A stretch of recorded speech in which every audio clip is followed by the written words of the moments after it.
You. Hello and welcome to the Social Recruiting Show. I'm Katrina Collier. I'm a social recruiting trainer and speaker. I'm of course joined by my gorgeous co-host, the fabulous Audra Knight, who's an employer branding genius, nerd. I don't know, what am I calling you this week? Great bass player, which most people don't know. Also plays ice hockey and has fabulous purple hair. Today, we are talking about getting real with candidate experience because we think it's overdue with Angie Veros, who has a really long surname that you can say. Welcome to our show. Thank you. It's awesome to be here. Angie. So how do we say the surname? Yeah. Angelopoulos. Oh, that's not so hard. That's not hard. Angelopoulos. Yeah. Easy. So I got to meet you, Angie, last week at HR Tech World, which was a cool event. Yeah. But for anyone that maybe hasn't met you before, can you give them a little rundown of your career and what you're doing with Via Talent? Yeah, no, absolutely. So I fell into recruiting just like I think everybody does. About 13 years ago, I started my life out of college as a stockbroker. And September 11th hit and I wasn't able to find a job. So I went to my recruiter who said to me, why don't you just become a recruiter? And I thought, well, what the hell do recruiters do? She's like, you just have to Good find, question. right? What do we do? And she just said, why don't you just do this? And so I ended up becoming a recruiter. I actually, I cried for 6 months. I hated my job. It was an agency. It was old school. Like picture The Office, right? Or actually picture, what was that one show? I mean, just really, really old school. And they gave me a manual that was like 11 by 17, like a legal binding book that opened just not even like a normal book. Wow. And they said to me, well, here's how you should recruit. Here you go. And Yellow Pages. They gave me Yellow Pages and a phone and they said, recruit. So I cried, but I cold called. That's all I knew how to do from being a broker. So I got on the phone and I called people and I made my first placement, I think 3 months into working for the agency. It was okay. I mean, I thought I was a little competitive. I wish I would have done it sooner. And then I was supposed to go out and find clients and I didn't want to do that. I was good at finding the people. And then the recruiters that had been there for, 50 years had the clients. So that's when I really just dove into sourcing and trying to go out and get the talent. Anyway, fast forward. So I left agency. I went into a couple of different corporate roles. I worked for consulting firms. And then I did RPO. And then I just thought, well, why can't I just do this by myself, and be my own boss and not have to worry about anything else. And so 7 years ago, I created Via Talent and just recently decided to put together a website and get some business cards. And yeah, She's come out. I've come out. I've officially, Audra, you're going to have swag. You're going to have swag next. You'll have men with your thing on it. You'll be pitching them at audiences. Maybe not down your cleavage. Maybe. Really going to sort that out. Yes. Yes. I'll have little Via men. Yeah. That'd be cool. I can pitch those out as well. It can all be done. No problem. Let's do it together. Yeah. I love that idea. So that's different color though. Yes, different color. Yes. Although, orange is my favorite color, but my colors are blue and orange, but we could use blue. Cool. We'll use blue. Yeah, use the blue. We can. Yeah. It's all good. So what's the aim of your company? So what are you planning? My biggest thing is I really love to solve that problem of finding talent. I think we're in a very competitive environment, obviously. And the biggest need, aside from all the fun stuff, right? Like employer branding and, just process within recruiting. I think that the biggest need is let's fill these jobs. So what I do is I try to get a team of people on a project and help companies fill their positions as soon as possible. So not the contingency model, project-based. And it works. It's like a mini RPO type model. We help fill jobs when companies are in a crunch. I love that idea. And I think I do think you need it now because it's like we said, compared to the Yellow Pages, people are now online. Gosh, you can find it. It's fine. Yeah. But actually, if you're coming at it from the in-house, I do think you have the upper hand. So by doing that, rather than being contingent, being in-house as a project team, I think you'll get better results always. Yeah. Yeah. And I think too, like just having all that type of experience, being in all different, you know, agency, RPO, corporate, consulting, I mean, that definitely helps, because then when you talk to clients and potential clients and they know that you've had that kind of exposure and you've actually worked in that type of an environment, it really helps. I mean, it was lucky for me that the recruiter who recruited me to become a recruiter, gosh, can I say that word one more time? She was a legal recruiter who worked for a financial services company. And she literally would get like this little legal book and flip through pages and then fax resumes. The fact that I actually came out of financial services and I knew what, you know, a back office operations person was easy for me to find those folks. So that relevance, I think, was very important. Yeah, absolutely. You knew where they're I'm writing facetious comment down the side here.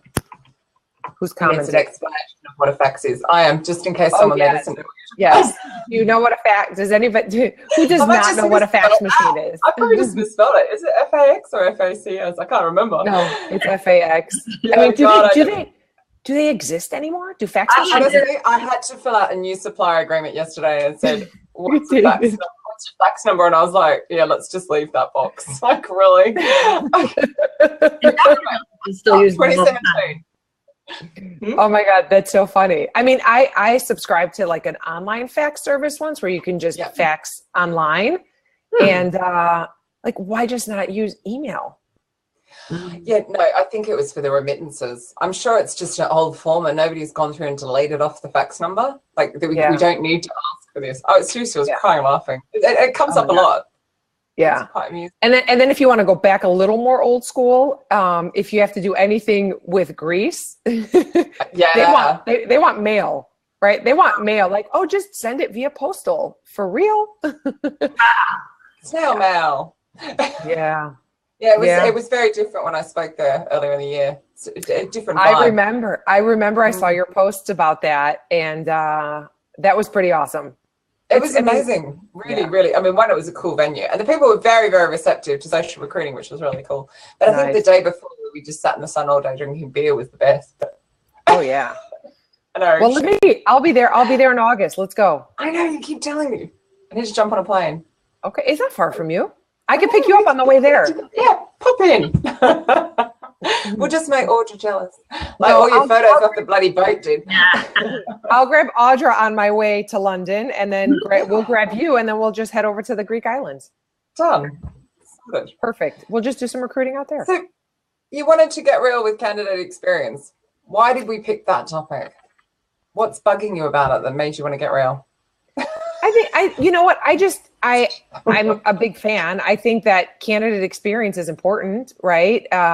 If you're going to treat your candidates good, you're going to get better results.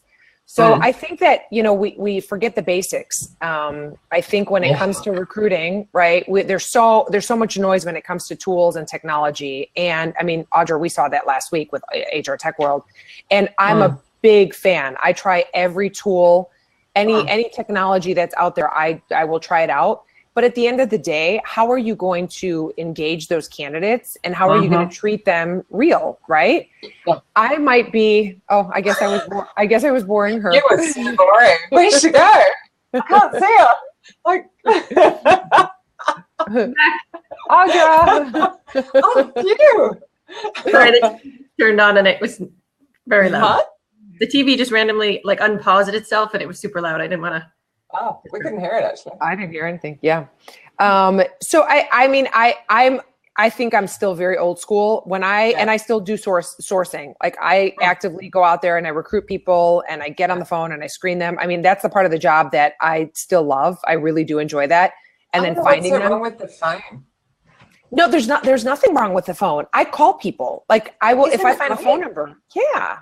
100% response rate down. So I mean, it's you know what? Even like do you guys remember the phones with the cords, like the real like landline? Doesn't, but I do. Yeah. Okay. Well, I mean, the phone, you used to put it on your shoulder and then the cord would hang. I mean, I use that. But did you ever have the bits of plastic, the like the banana thing that would sort of help you get it to your head? I never did. I tried it once.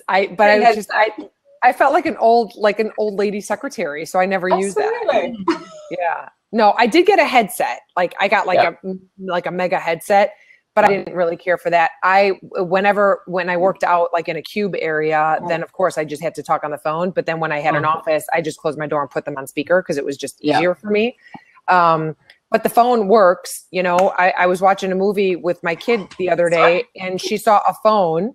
She saw like a real phone. And she said to me, Mom, is that what the phones were like back in the olden days? Oh my God. In the olden days. I mean, I'm not that old. Sorry, incoming. That's okay. For some reason. I know, but I think it's, I mean, as you just seen last week, it's mind-blowing how much technology has changed in such a short period. When you just said, you've been doing this for 14 years, when you think about that, such a short period of time, and we've gone from, faxes to emails to internet to it's crazy. Absolutely crazy. It's crazy. It's crazy. Have you seen the question? Do you think with the release of Google for Jobs, I don't know. And I haven't seen Google for Jobs yet. I mean, I've heard so much about it, but I haven't seen it. So from what I read, I'm having a complete blank as to who wrote. Chris Hoyt wrote the post. It's really good, actually. It looks a little bit like the shopping thing. You know, when you Google something and the shopping will pop up. It looks a lot like that to me. Actually, job boards and companies to improve candidate user experience and how well. To be honest, I think we've had Indeed all this time. So this is, in a way, just a nicer version. It just looks nice and it looks really smart. Because you get like a box of 6, if memory serves. They have so much. Google has so much data on you that they could really customize. I think. Yeah. The results. Do you think? Yeah, and I think from a user experience, right? I think that a lot of companies are trying to make that better. I think where my focus is, I like to from like a real experience, right? So if you give the candidate a good experience from the job post to the application process to all the technical stuff, right?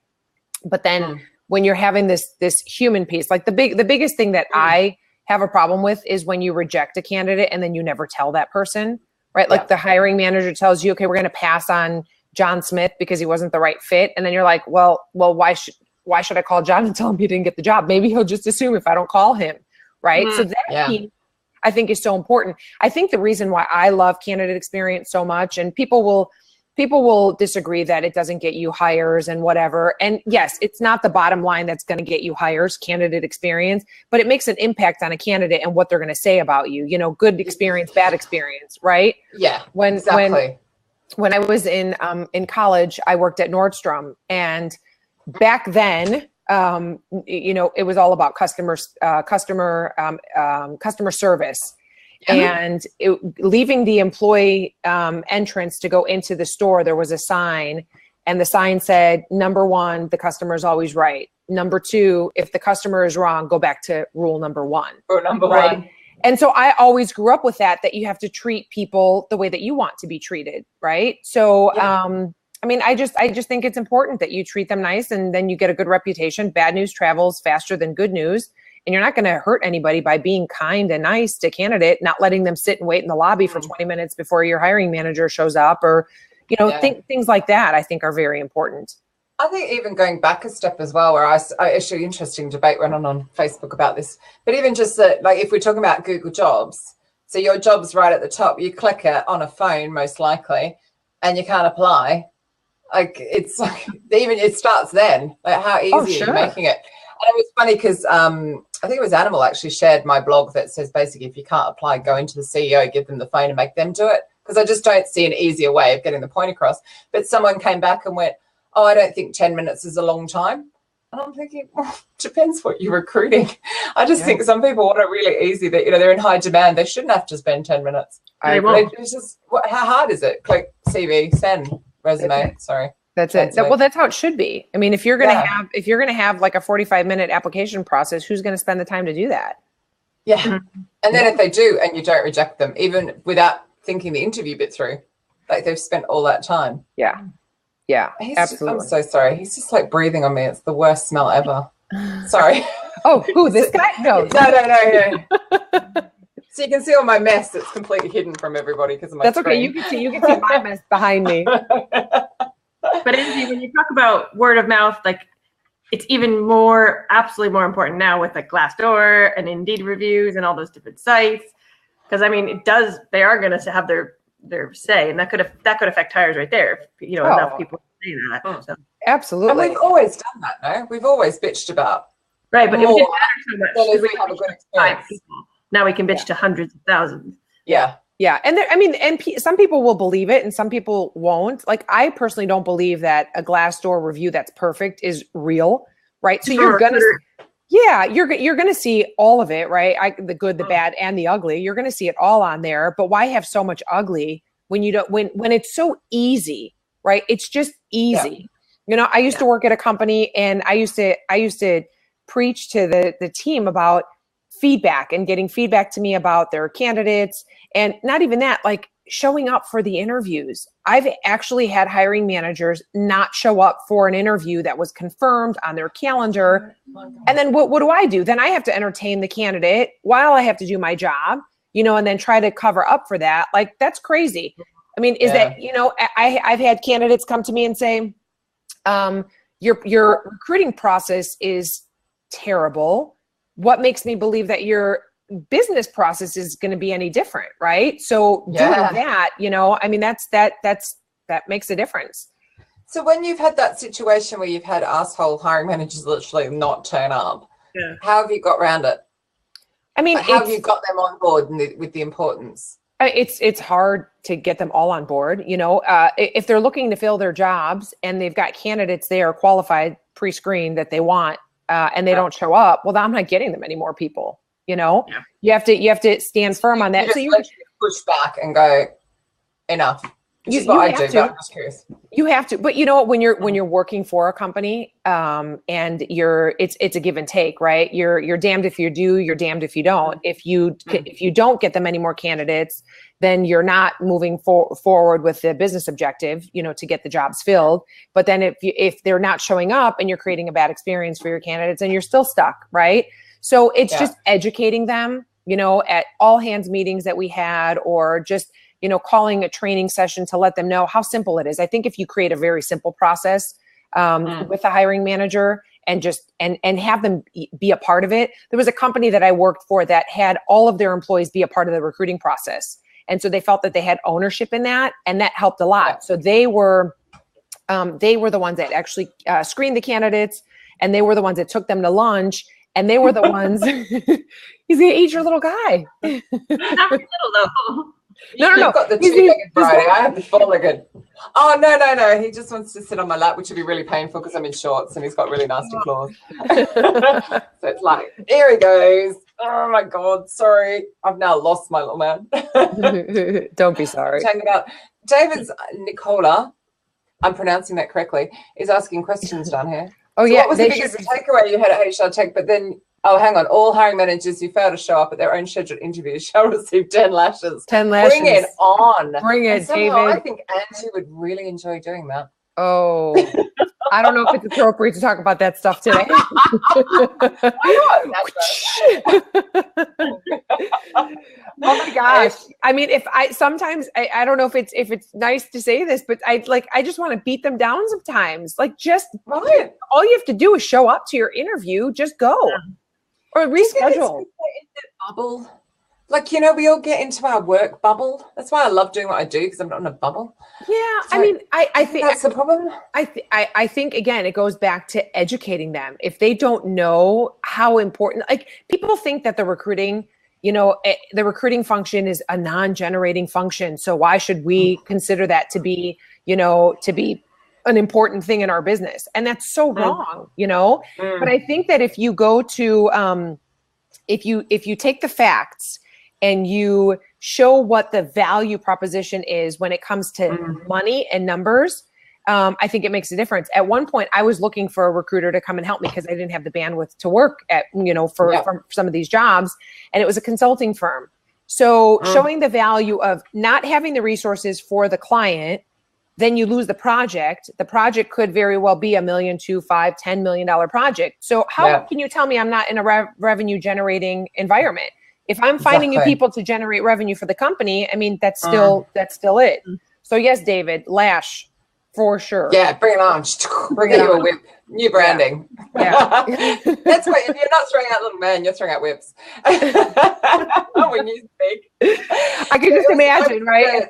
I can just imagine SourceCon, right? Standing on the stage and being like, all right. This is for your hiring managers, people. It was interesting as well, too, like taking that a step further. So if you are doing bad candidate experience or your hiring managers aren't turning up, obviously you're not getting quite the right people in. And at the REC event I was at on Wednesday, the cost of a bad hire is 3 times the basic salary. And you're kind of going, well, there's an easy calculation to go, shit, as well. Like another one to throw out. You keep doing these claws when you're wearing shorts. Sorry. You guys totally didn't need to know that, did you? That's okay. Where's Blabcat? You're not what you're supposed to be. There's no Blabcat. He's lonely at home. Poor guy. We usually have Blabcat because when we used to be on Blab, so bless. We haven't renamed him Crowdcast Cat. Nope. I don't have any pets. Well, I do. I have Chip. I have the electronic dog Chip. My daughter has him. And he's a little electronic dog, and you could tell him to do yoga. You can tell him to dance, and he moves for you. Yeah, he's with the little Bluetooth. Yeah, little Bluetooth dog. Less smelly. And when I'm he lonely, doesn't smell. What are you talking about? Okay, I lied. I do have a really awesome story about Canada. Laura's comment. Laura Hepcar, I love these electronic dogs. They're easy to house train. So true. Yes, they are. They are. But you know, my God, he doesn't listen. Sometimes he doesn't listen. When you tell him to do yoga, he dances. Okay. Yeah, but I bet it's easy to house train. It's pretty cool. I don't think he's charged. Otherwise, I'd show him to you guys. You have over 100 fidget spinners. So I'm not getting this whole fidget spinner thing. Yeah, I don't. You know what? I don't get it either. Wait, 100, David? What is wrong with you? No, he's saying you do. He says you do. Who? Oh, Angela. No pets. But Angela. Wait, no. This is facts. No. True facts. Oh my God. So back to his question. What was the biggest takeaway from HR Tech? Yeah, maybe it's David. Okay, takeaway. I'll tell you my favorite. I don't know if it's going to be, if it's a takeaway, but the most fun that I had at HR Tech World, except for the time that I spent with Audra, because we had an awesome time. I went on a sailboat. Smart Recruiters had a sailboat. Well, we didn't do, we had a few beers. There was a few, possibly. There were a few. But we went on a sailboat. Smart Recruiters they were doing sailboat rides, and I signed up for it. And I'm trying not to look at the questions, but that's right. It was awesome. Little did I know that a little catamaran sailboat was going to be like a netted trampoline, and I'd be sitting on that and maneuvering my way throughout for about an hour. I have bruises all over my legs. Did you get wet? Yes. Oh yeah. And then I sat with Audra for like the remainder of the conference in wet jeans. It was not comfortable. That would have been way smellier than banjo. It was. Audra, grab the question. Huh? Yeah, I can read it. It was good. It was fun. A really good event for sure. The one thing I thought was a cool takeaway was, I forget who said it even, but disrupt or be disrupted. So you got to just do stuff, because if you don't, somebody's going to come in and do it, and you'll just be in trouble, like Blockbuster. Yeah, those kinds of. How did they not see that coming? Like, seriously. Exactly. Yeah. But they said, we're doing well. We'll just keep doing it. Yeah. That's the problem. Is that? Yeah, that was a good one. I mean, there were some really great speakers. There were just a lot of great content. I tweeted about it and all that, all that fun stuff. I think another really good one, I think what Gary Vee said, that why he's successful, he just does it and then tells people, right? He doesn't tell people what he's going to do. He just does it. And if it works, it works. And then if it fails, he didn't tell people he was going to do it, and then he failed. And he's been successful at that. And I really like that. Yeah. So I find that about social recruiting. So when I'm training it and people are like, I couldn't possibly use Facebook. And go, well, why don't you just go do it and see what happens? Mm-hmm. And if you get the results, then you can go, well, I got the results, so what's the problem? Yeah. Whereas there's all this fear. There's so much fear. But I know. I was at an event yesterday, as a matter of fact, and we were talking about recruiting, sourcing hacks on Facebook and on Twitter. Yeah. And they asked the audience, who uses Facebook for recruiting. I raised my hand, and there were 50 people in the room. I think there were 2 or 3 people who raised their hand, and they said, do you message people on Facebook? And I was the only one that raised my hand. And so he asked me, well, what do you say? And I'm like, I just say in a message, I hope it's okay that I'm reaching out to you via Facebook Messenger. If not, here's my email address. If you don't want to, if you don't want to talk to me, you're not going to accept it. Right. I've never had someone come back and say like, no, you can't contact me here. You are, as the recipient, you are in such control. Yeah. Because you can read it before you accept it. And if your profile looks like a great person to talk to, nobody's going to be bothered. Which mine naturally does. So everybody wants to talk to me. But I'm forever saying send them a video, because then they've got how are you going to resist the freeze frame of somebody's face with the play button? And they can see that before they accept. Yeah. And it's like, then they hear your voice and you can say so much more in those 30 seconds. I'm like, I don't see what the big deal is. To them and not just that's videos. It really goes back to real, right? Like being real. Yeah. I think that's, I mean, if this is recorded, I'm going to post this on my profile.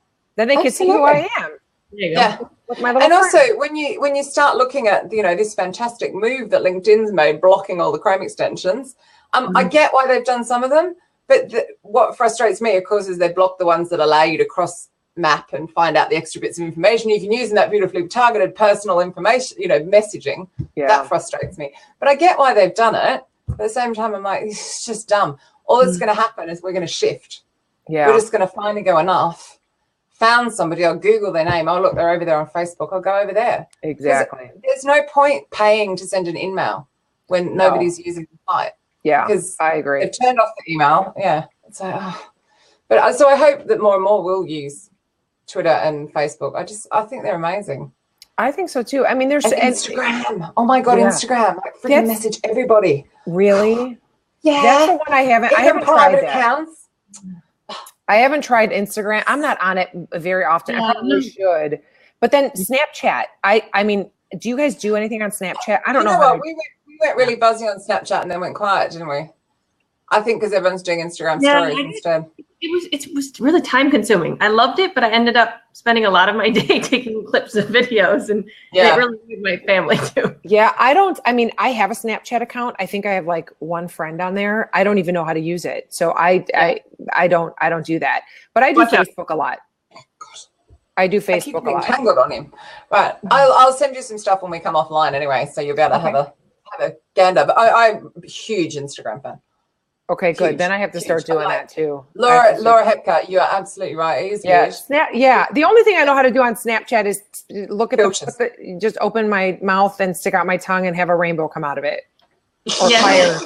Or fire. So actually, speaking of which, where is he? Because I think that and I think of Matt Darren and he's not here. Where is he? Ooh. What's happened to Mr. Darren? I haven't seen him for ages. Is he actually working hard?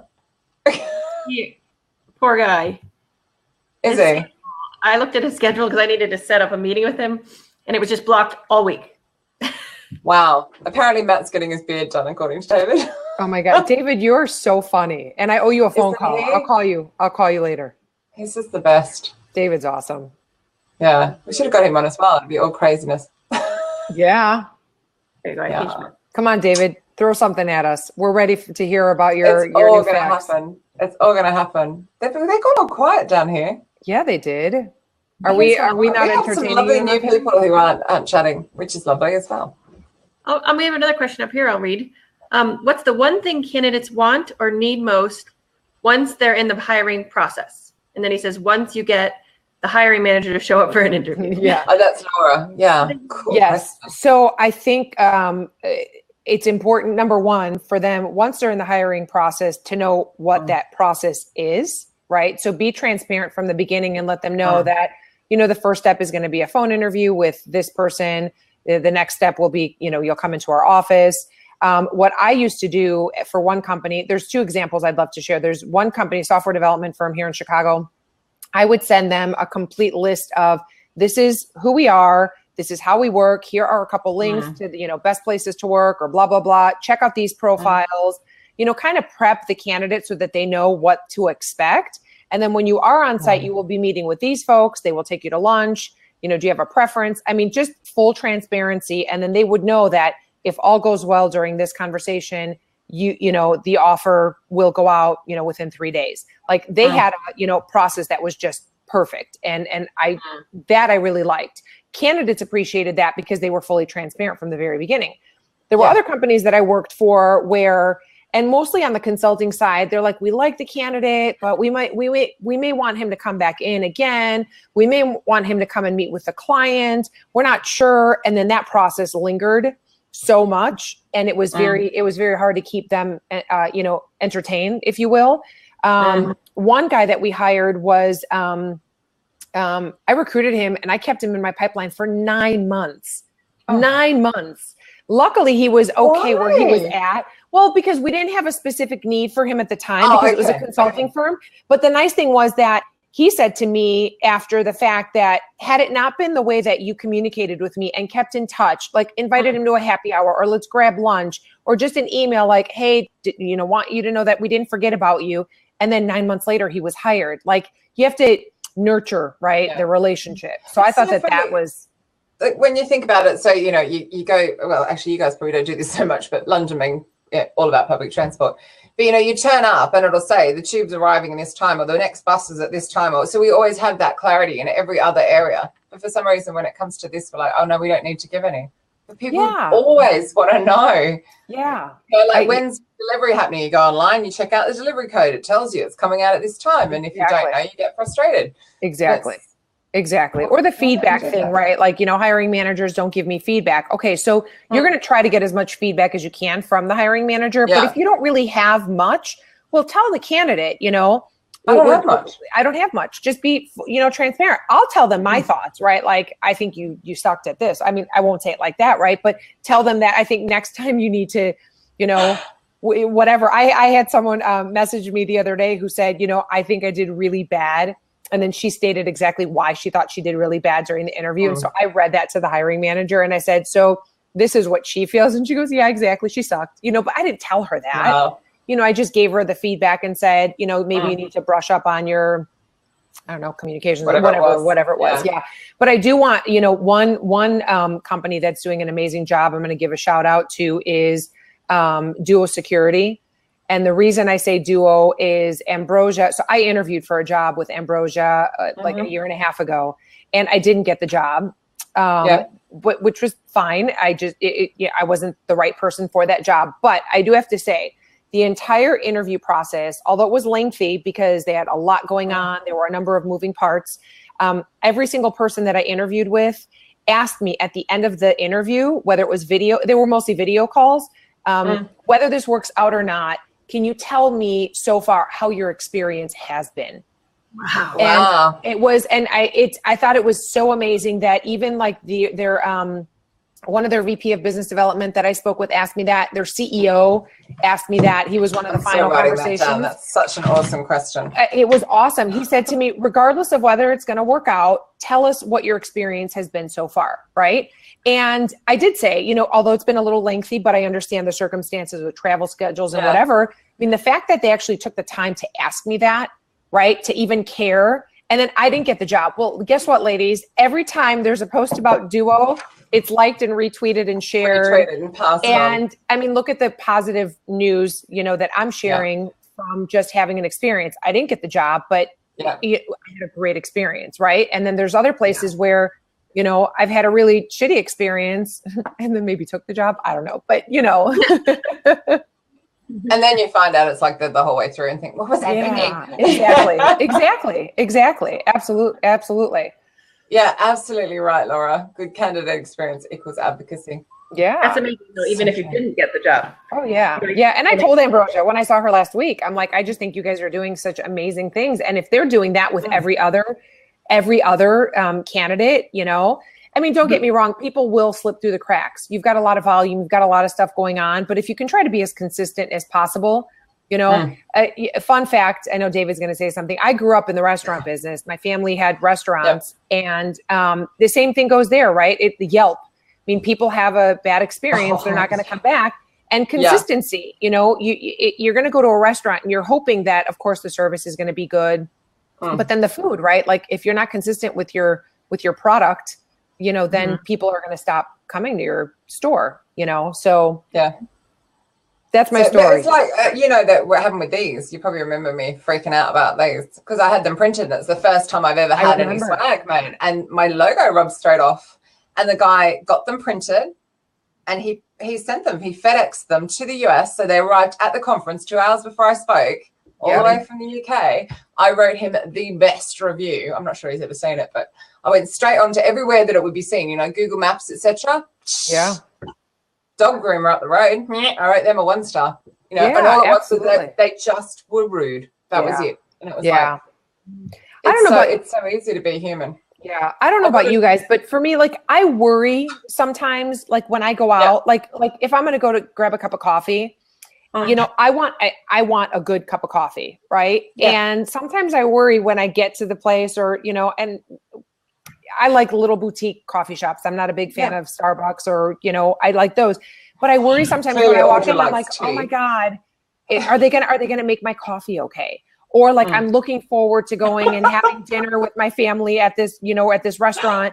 And usually the food's really good, but the last time or two, it wasn't that great. Like, I hate that, right? Like, why should candidates feel that as well? Like, they should feel confident going into things. And, you know, so I don't know, maybe it's just I'm more stubborn as I get older, but like, I like good stuff, you know, just consistency. Yeah. So okay, I know how I do it, but let's find out how you do it. So what about, you know, they have a bad experience. They do take it to Glassdoor, Indeed, Facebook, wherever they write their review.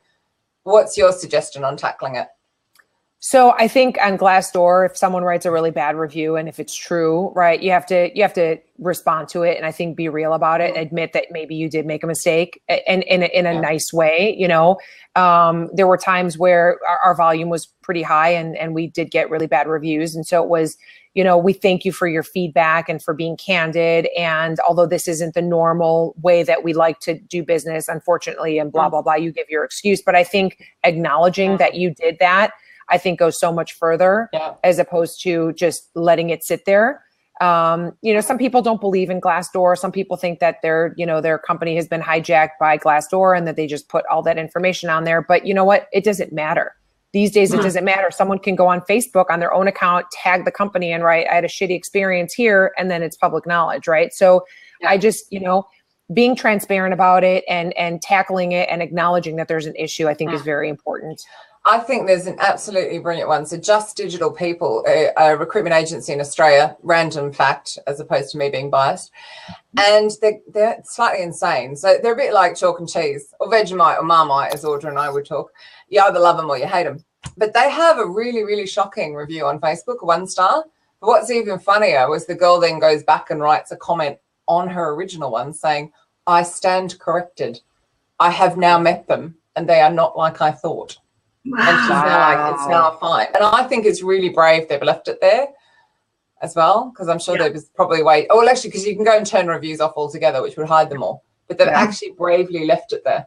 And they're really active on Facebook. So, but people don't think about Facebook reviews or Google Map reviews is the other place I've seen.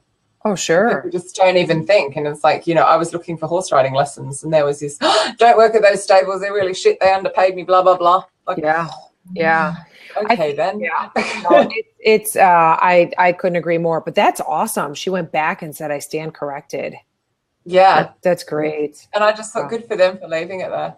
And the other one I know I've spoken about before, so some of our regulars will heard, but Reward Gateway over here, Glenn Elliott, the CEO, writes back to every single Glassdoor review within 24 hours because he knows that if he writes, hi, it's Glenn here, they know who it is. Yeah. And he will full blown, he'll write like quite long. He takes it really, really seriously.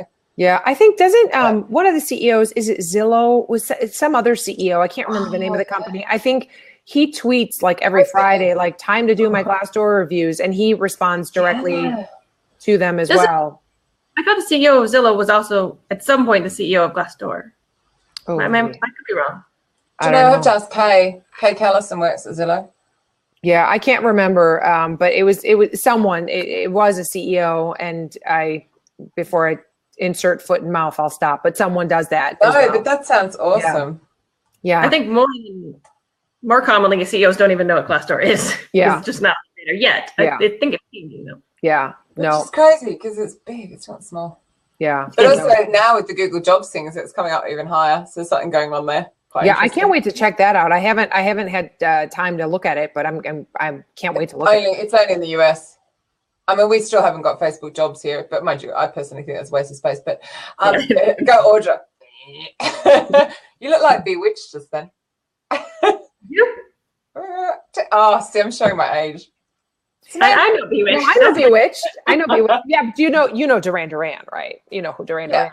Okay, good. Because when people don't know who Duran Duran is, we got problems. I have a question. Yes. So a lot of what we're talking about now is, so say like 200 people apply for your job, but we're talking about those 3 or 4 or 5 that make it into the interview process. What about those 170 or whatever that just aren't going to even make it that far? All they get from most ATSs is an email that says, sorry, this position's been filled. We'll consider you and blah, blah, blah. Do you think there's any better way? In the bin?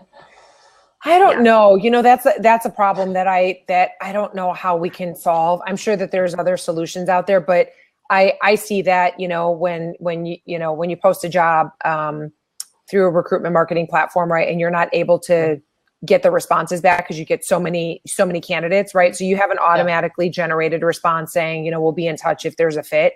I hate that.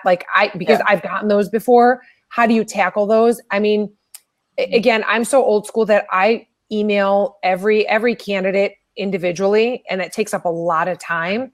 But I do so the candidates that I'm sorry, that was a really bad laugh at what Laura just wrote. No. I didn't look badly timed. I shouldn't have read that while you were speaking. I'll get to that in a second. But I when I go out sourcing, I go and I actually email every single candidate individually, and I write down something about them. Like, I noticed that you work at blah blah blah. Maybe it's not the right time to make a change from this company, for this type of position. And I'll tell you something, and especially with my client in Greece, who I told him to be on here. I don't know if he's going to be watching this, but I get emails from people now. His name is George. There isn't a George. George with a long last name. Casey has just reappeared. No. Maybe he's watching on Facebook. Maybe he's watching. I think, he might be watching on Facebook. But I told him, the responses that I get from candidates that I reach out to saying we've heard such amazing things about this company, and wow, and thank you, and this and that, we're not interested in a move at this time, but maybe in the future, that feedback I think stems from the personalization, right? Now, I can't email if I've got 500 people that are coming into Clinch, for example, and I can't respond to all of them, generating an automatic message that's as close to as personal as possible, I think would probably be the best solution, unless anybody knows of a solution out there that can do something better or different. And I've had this conversation with other people before, but there's not enough time to write a personalized message to every single person who's applied, right? And it sucks. So I think there's multiple points to that, because I agree, there isn't time, but you're caught if you don't. Yeah. Somebody needs to offer a solution. But then I wonder, Clinch does this with mail merge tools. Okay, and I've talked to Shane about that, Casey, and that's what I want to do, because you got so many people coming in, right? And then you want to make sure that you message them, but you want to be personal about it, right? So, Casey, call me when you're done. Call me when we're done. Even just that acknowledgement of, if I was in your shoes, I'd want to hear as well. And we know that you took time to do this, and we appreciate that time. Yes. We have been inundated. We're doing everything that we can. I think sometimes it's just using that you word and just being appreciating the time they've taken, because not everyone just goes bang and sticks it in. A lot of people do change the wording on their resume, or bring out a particular example, or write a cover note, or whatever it might be. Yeah. And it's such a horrible time looking for a job as well. Yeah. But I also go back to we're obviously doing something a little bit wrong if we're getting 500 applications. Well, 500. Or even 200. I just wonder what are we doing to get so many? Any big company, though, gets crazy amounts of applications. Yeah. A role, or just in general? Both. Definitely feel especially an executive assistant role. You're just going to get so many. It's very hard. If you have multiple postings, if you have multiple postings, and you're going to get spammed a lot too. So, taking the time to filter through those resumes is, it takes a lot of time. But you're right. I think just flipping it around the other way for a second. So I'm just thinking of 2 people I know currently job hunting. How do you feel if people circumnavigate them? They, instead of just being one of the 500, they actually get to you some other way. They send That's you a Facebook Yes, Messenger. yes. There's people who, if you don't get a response, they'll find you a different way. And those are the people that I want to talk to, right? Yeah. I posted, Okay, cool. Yes, I did. I posted. This is candidate fear out there, right? We can't do that. Oh my God, they won't like it. Why not? Yes. I posted, I think I posted something on LinkedIn the other day for a client, looking to hire some folks, and just put a little, little blurb out there. And someone messaged me on LinkedIn, and I didn't get to him in time. I think 24 hours passed, right? And I didn't see my LinkedIn message. And so my client came to me and said, "Oh, FYI, we spoke with, candidate, whatever his name was, and we're having him come in tomorrow to meet with the rest of the team. He looks great. We found he reached out from your LinkedIn post." Right. So the fact that he messaged me on LinkedIn, I didn't get to him in time, but then he went and checked out the company and messaged the founder, and the founder said, "Great, let's schedule a call." And so, I mean, I was a little pissed off, and because I went back to my client and I was like, "Damn it, you guys beat me to it." Right. But then I was like, 24 hours. Right. Yeah. But 24 hours with someone that sits on LinkedIn all day. That's quite funny. Yeah. But you know what? Who are the people using it? Recruiters. But he went in and I mean, he went straight to that. He fearless, right? So he wanted the job, and he went straight to the source, and he did that. That's so cool. I get that. Like, if I apply to a job, I'll try to follow up. It's funny because Google, I have a friend who works at Google, and I wanted to get a job there a couple of years ago, and he claims that no matter what, you're never going to get an automated response. You'll get someone real reaching out to you. So he submits my resume via their referral portal, right? And then like 24 hours later, I get the automatic response. You send it over. Okay, so I just want to say this so we get it on the recording, because we stick this on YouTube as well. So Laura Hepker has said xCloud from Symphony Talent has a solution for doing this too. Ooh. So talking about the mail merging in the auto responses. So I think if you do that and get the wording right, that would work. One thing I've seen too is company, it's fairly small, called Career Arc. They will, if you sign up with them, they'll automatically send all those people like a free access to this online like career improvement tool. So it tells you like you can do surveys about yourself to learn more about yourself, more about the different kinds of companies you want, just for matching. So it does it's pretty neat. So everyone gets that. That's a really cool idea for like when you think about the going above and beyond. And how many people are they going to tell? Like, oh, wow, I went into the interview process with X and they did this. Yeah. They really wanted to help me. Yeah. Cool. I think sometimes people just think like it's just too much work, right? It's just too much work. But to create an automated message is not really too much work. Most people just have them. So it's just like use it. But I just, again, you just got to think about the power of social media and the amplification process. Back in the day, we still told 20 as opposed to the 2 when we had a good experience and it got passed on. But, now it's like really getting passed on. Yeah. I mean, how mad is the existence of this? So thank you, Rahul, for saying this is a brilliant session. It's like, how did we get in contact? All of us was ultimately for me sharing my blog via Twitter that got me to SourceCon, that I met Ange. Audra and I met via Twitter. And again, it's the same thing. Yeah. All of the connections. So I remember you had posted a picture when you were in Greece with this little guy, and I was like, wow, they serve little orange men at the cups in Greece. Like, oh wow, that's great. And then I did a little research, and then I sat behind you at SourceCon. Yeah. And I tweeted to you, and I was like, I'm right behind you, and you're like, nope, you're not. On the left or the right, because there was a gentleman right behind you. Oh, that's fun. Yeah. That was really cool. But again, it all came from the whole, like all of mine has literally come from social media, all of it.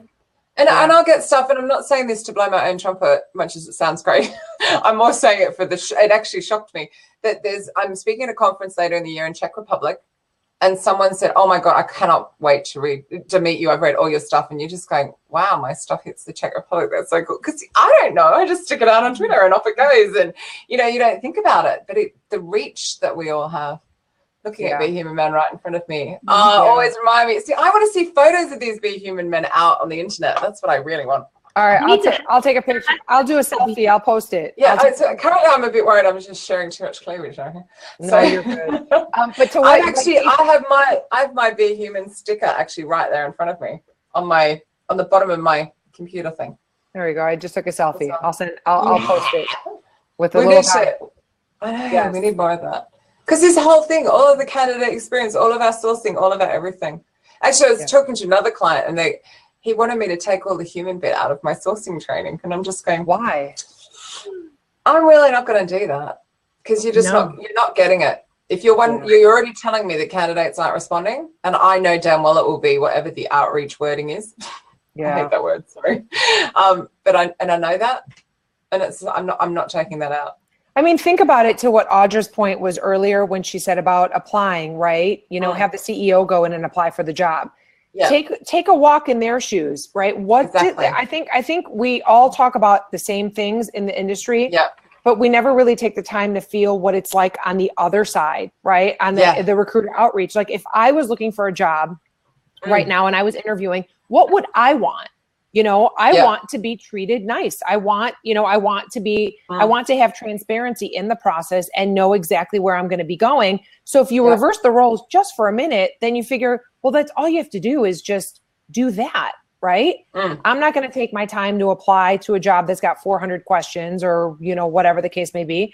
And, you know, if I show up and if I show up and the hiring manager's not there, you know, like that's going to, I've had that happen. Like how can that happen? How can that Beanie's happen? in the house. Chris Raw. If you haven't met Chris Raw yet, you so got to meet Chris Raw. Let's bring Chris Raw to Greece. He can come and sit on our island with us. It's not so far for him. He's on the ways. Where's Chris? London, oh, there you go. Okay. Bring it on. Bring it on. Sorry, I just saw that. Got all excited. No, that's okay. Let's do it. No, you know, you're absolutely right. And then you take somebody like my sister, bless her cotton socks. She ran her own business for 20 years. Event management. She can freaking do anything. Like that woman is unbelievably talented. And what happens? Do you have a degree? No. Fail. Yeah. She can't even get like an administrator job. And she's just going, it's ridiculous. So, because I'm teaching her how to circumnavigate. But the fear of going around, I still think there's still a bit of that going on. Because we're probably way ahead of the curve when it comes to, we'd happily go around and ring CEOs and all that kind of stuff. But what your guy did, that's unusual. Like, is it true, like for real these days, that if a candidate doesn't match the job description, like every single point, that they're not going to get the job? Like that drives me crazy. No, but in the application, you know, when there's a tick box that says, and then they knock you back. She should lie. She's got 20 Tell her to lie next time. Just to get through. Just to get through and then show herself, right? Like that drives me crazy. How can you have all this crazy experience and then you don't have a degree and then you can't get the job? Like we need someone from a highly accredited university. Okay, I get it. But sometimes that, that just doesn't work, you know? Yeah. That's you know, if you're my orthopedic surgeon, I'm kind of going to care. Okay, but, you know, if you're a recruiter, I'm not going to care. Like, you know, do you have empathy and some intelligence and emotional intelligence and all of that? Exactly. We've got new people here, Mr. Andrew. Ooh. Hi, Andrew. Andrew. An application should be swipe right activity. Is swipe right to the positive or is that a negative? You're getting rid of them. Sorry, I don't actually know what that means. It's that easy. That's that app, isn't it? Tinder. Yeah. I'm glad you know what he's talking about. Well, no, I've heard of it. I'm not on it. No way I feel that. But you know, Ladders used to do that. I participated in a study a couple years ago. Ladders used to do that where you used to swipe left or swipe right for the resume. Yeah. So, Andrew, I have a degree in marketing from 20 years ago. It's wildly valid now. Insert sarcasm. I know, right? Hey, listen. Degrees. So Chris Raw, Ernst & Young removed degree classification. Wow, from entry criteria as there's no evidence university equals success. Yeah, I would agree. Wow, I agree. You know what? I have a very close friend who has been working for Steve Madden for the past 20 years. She's Steve Madden's right hand woman. She finished high school and then went to New York because she wanted to be in the shoe business, and now she is his right hand man and has never. She didn't finish school. My brother never finished school, and he's got a restaurant. You know, so it's I don't think I didn't go to university. I finished high school, and that was it. Yeah, I started uni, was doing something stupid, didn't know what I wanted to do at 19 or 17 or whatever I was, left. Yeah. Started working. And I think if there's a teachable skill, right? Like if you think about it, the people that we work with are the people that we spend most of our time with, whether it's in an office or remotely or whatever, right? So if that fit's not there, if you don't like each other and that culture fit's not there, then who cares? I mean, yeah, there's some skills that are not teachable, but for the most part, I think if the culture fits and something can be learned, I'd rather work with someone like that, right? I want to like the people that I work with, not the guy who's just super smart, but can't have a conversation with me. Mm-hmm. You know? Exactly. Yeah. That can mess with the culture of the company. I bet Tenable you need to have degrees. It totally depends on what position. But I wanted to say that also has to do with like gender diversity, where there's lots of research that if that the women will only apply if they fit like 100%. So if you say a degree and they don't have one, that they might not apply, where a guy will. So that also can, it's interesting when you're writing job descriptions about that. Oh, I'm so excited, slightly off topic, but you said the diversity word. One of my speakers at the next Disrupt HR is brown, which means she will call herself brown because she's of Indian descent. And she got called out at my very first Disrupt HR. Someone said, like, look at the diversity in the room. There's only 3 brown people. And she died inside a little bit. And what she's saying is, am I getting the job because I'm a brown female or because I can do the job? And she's actually going to talk about that, like actually flipping it on its head. I can't wait. I'm so excited. Sorry, complete change of subject there. Sorry, sad to be done. But Audra, reason out. There's so much going on down there. I can't keep up. Oh my God, I know. That's awesome. I mean, yeah, Chris, the retail stuff, totally, right? Like, let's just. What is it saying? Yeah. Yeah, absolutely. Yeah. Yeah. Casey, most companies still won't look at non-degreed folks. I know. I'm changing that. Oh, I don't have one, so I'm doing all right. Must be because it's my own business.